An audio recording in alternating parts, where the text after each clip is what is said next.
إن الحمد لله والصلاة والسلام على رسول الله أعوذ بالله من الشيطان الرجيم بسم الله الرحمن الرحيم দুরূদ শরীফের ফজিলত হযরত আনাস রাদিয়াল্লাহু আনহু থেকে বর্ণিত রাসূল সাল্লাল্লাহু আলাইহি সাল্লাম বলেন, যে ব্যক্তি আমার উপর একবার দুরূদ শরীফ পাঠ করে আল্লাহ তাআলা তার উপর 10টি রহমত নাজিল করেন এবং তার আমলনামা থেকে 10টি গুনাহ মিটিয়ে দেন, তার জন্য 10টি দারাজাত মর্যাদা বুলন্দ করেন।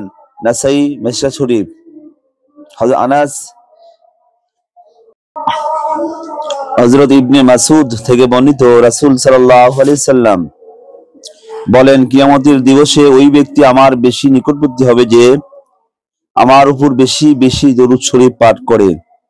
তিরমিজি মিশকাত শরীফ প্রথম খণ্ড 86 নম্বর হাদিস।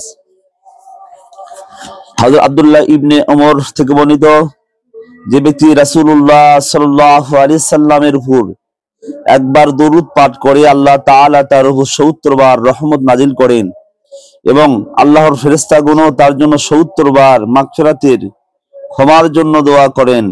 সুবহানাল্লাহি ওয়া বিহামদিহি সুবহানাল্লাহিল আলিয়্যিল আযীম। সম্ভবত এই ফজিলত শুক্রবারের জন্য খাস। মুসনাদে আহমদ মিশকাত।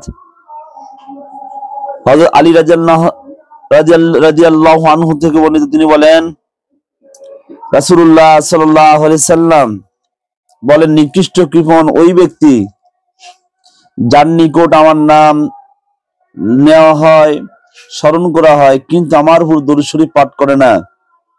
ওই ব্যক্তি সবচেয়ে নিকৃষ্ট কৃপণ।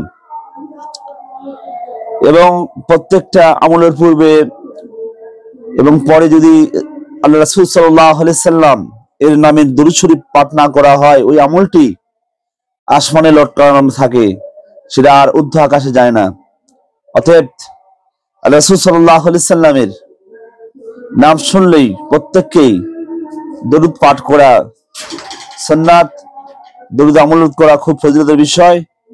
এই মাহে রমজানের মাসে আল্লাহ রাসূল সাল্লাল্লাহু আলাইহি সাল্লামের একটি প্রসিদ্ধ হাদিস রয়েছে যে নামাজের মিম্বারে খুতবার মিম্বারে ওঠার সময় প্রথম ধাপে বলেছেন আমিন, দ্বিতীয় ধাপে বলেছেন আমিন, তৃতীয় ধাপে বলেছেন আমিন।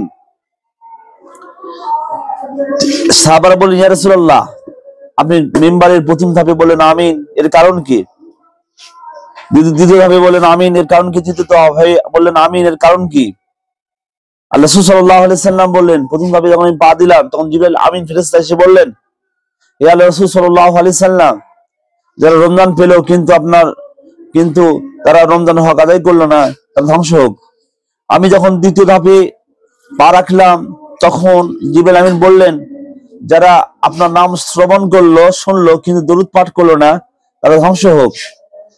তৃতীয় ধাপে যখন পা রাখলাম তখন জিবরাইল আমিন ফেরেশতা বললেন, যারা পিতামাতার হক আদায় করে মৃত্যুবরণ করলো না, তারা ধ্বংস হোক।